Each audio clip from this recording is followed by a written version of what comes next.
বিসমিল্লাহির রহমানির রহিম। আজকের এই নির্বাচনী জনসভার সম্মানিত সভাপতি, মঞ্চে উপস্থিত নেতৃবৃন্দ এবং প্রার্থীবৃন্দ, আমার সামনে উপস্থিত প্রিয় আমার বগুড়াবাসী, প্রিয় সহকর্মীবৃন্দ, আসসালামু আলাইকুম। আসসালামু আলাইকুম। কেমন আছেন আপনারা সবাই? আমি প্রথমেই আজকে আল্লাহর দরবারে শুকরিয়া আদায় করতে চাই। যাই বলি তার সবচেয়ে আগে আমি আল্লাহর দরবারে শুকরিয়া আদায় করতে চাই, কারণ আজকে প্রায় 19 বছর পরে আল্লাহ আমাকে আবার তৌফিক দিয়েছেন এই নিজের ভূমিতে ফিরে আসার। প্রিয় বগুড়াবাসী, নিজের ঘরে এসে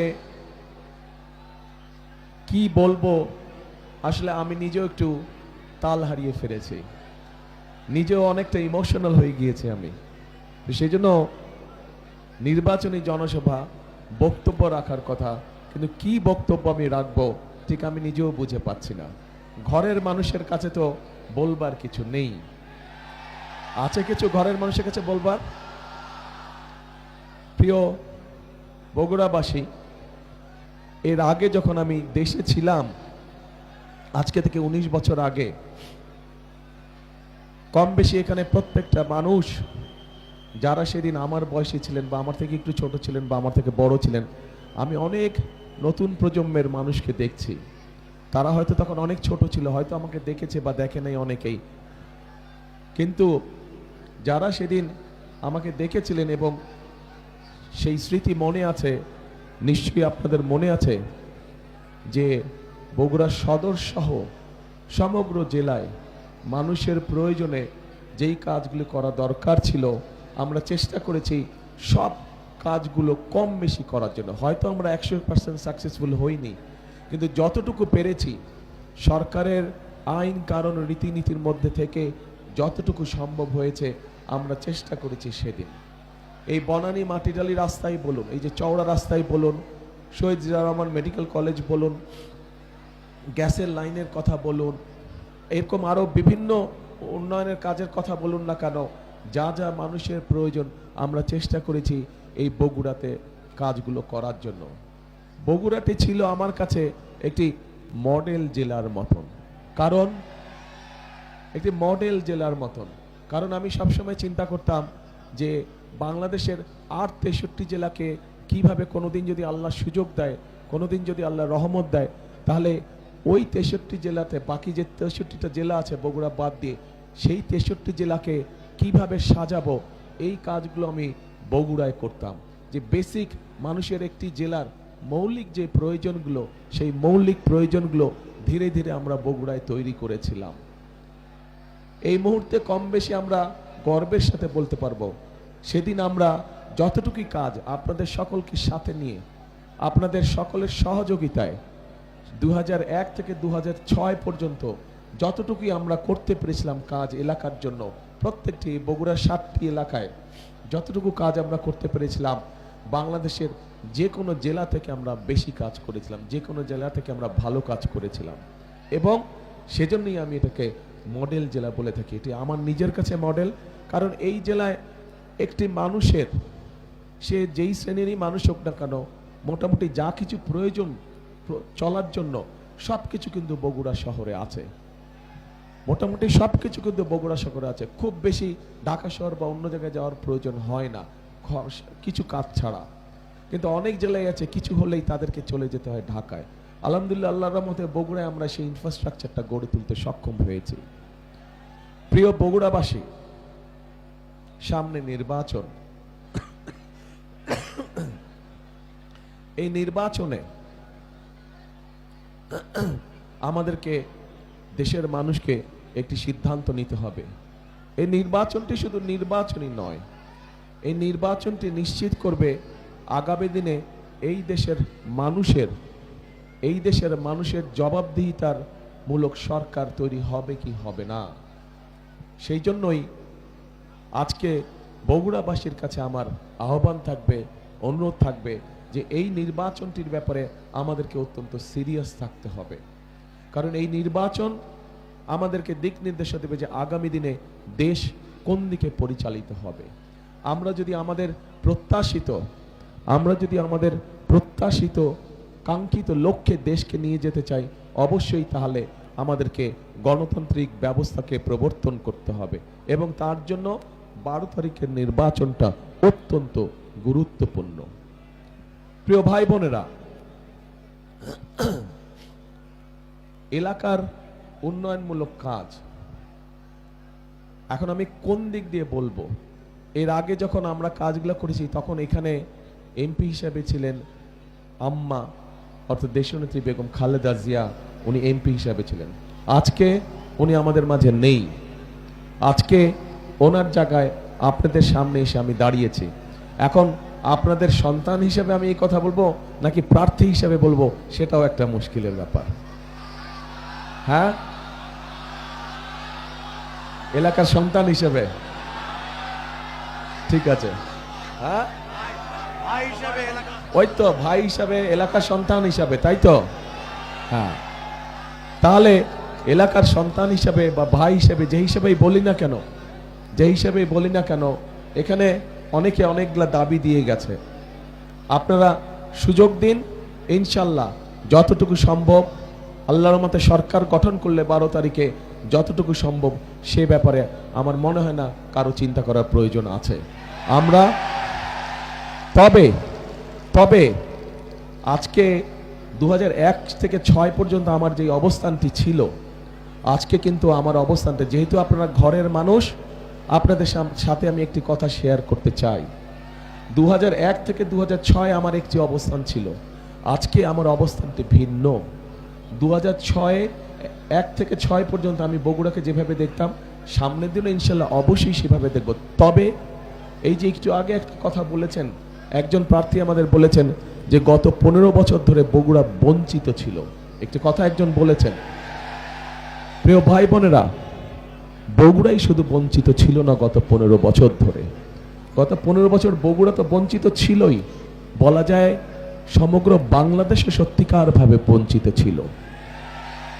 কাজেই আজকে আপনারা যারা বগুড়াবাসী, আপনারা যারা বগুড়ার মানুষ, আগামী দিনে যদি আল্লাহ আমাদেরকে সেই রহমত দেয়, সেই সুযোগ দেয় দেশ পরিচালনা করার, তাহলে এই আপনাদের সকলকে চিন্তা করতে হবে যে শুধু আমরা বগুড়ার কথা চিন্তা করব, কিন্তু শুধু বগুড়ার কথা না, আমাদেরকে সমগ্রভাবে দেশের কথা চিন্তা করতে হবে।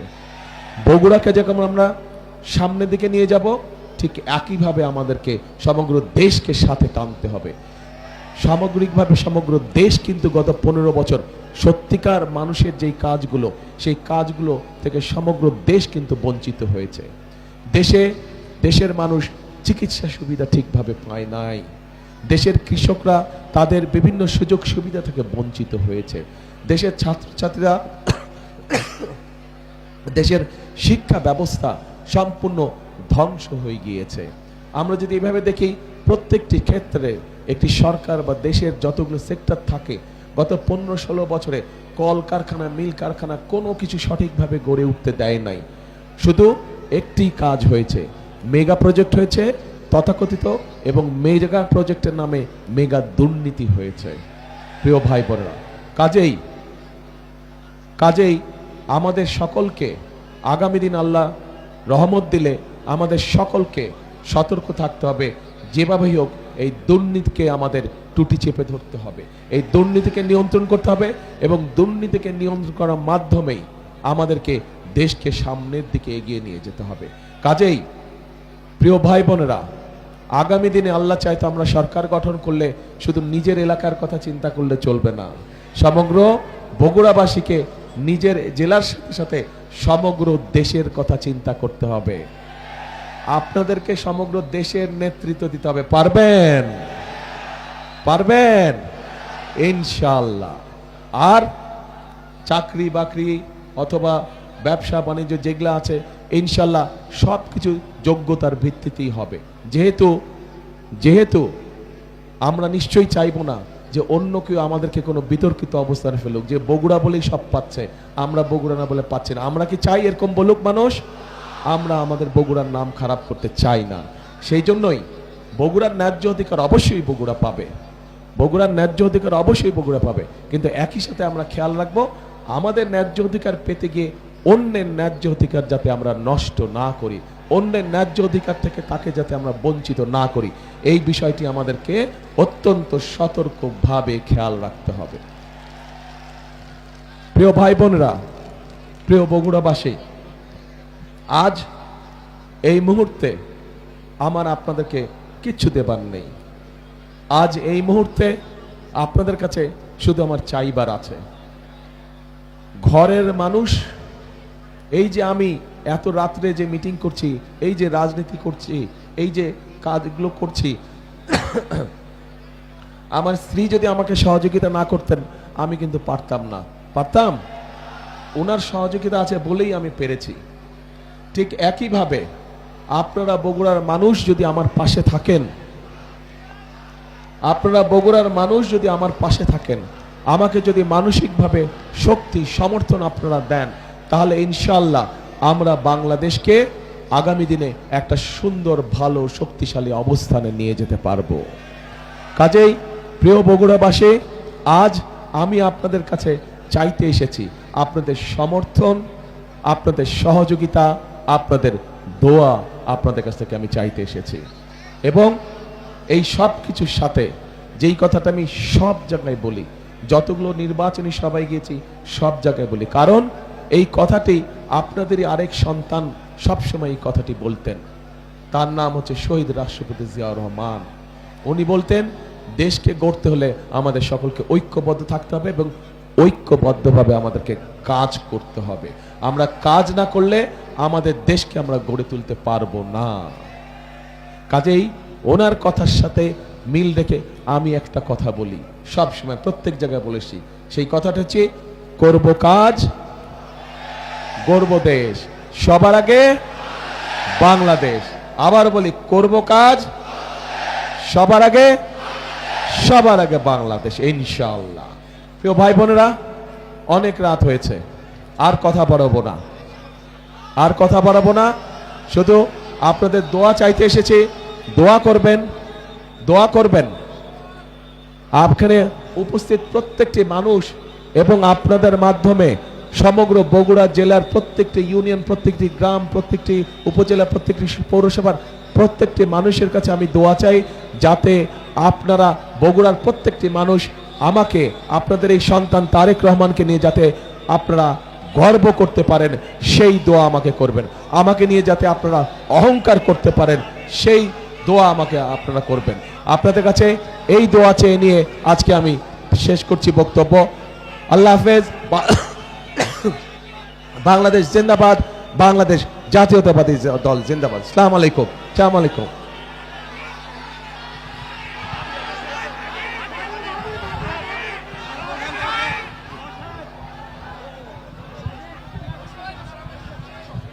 আরে আসল কথা তো আমি ওই যে বললাম না, এক মিনিট দাঁড়াও না, আপনাদের সাথে ওই যে প্রথমে বললাম না যে আমি নিজে ইমোশনাল হয়ে গেছি, তো ইমোশনাল হয়ে কথা বলতে বলতে আসল কাজটা ভুলেই গিয়েছি।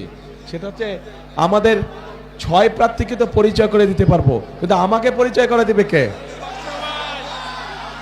আমাকে পরিচয় করে দিবে আমার পুরা বগুড়াবাসী, সবাই মিলে আমাকে পরিচয় করে দিবে, তাই না? ইনশাল্লাহ। এই যে তাহলে বাদশা আমার হাতে দেন। হ্যাঁ, ঠিক আছে।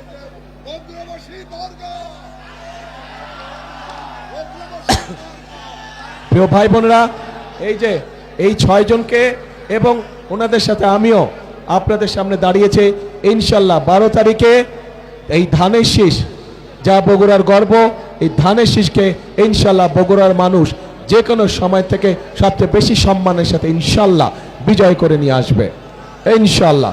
আল্লাহ ভাষা। আসসালামু আলাইকুম।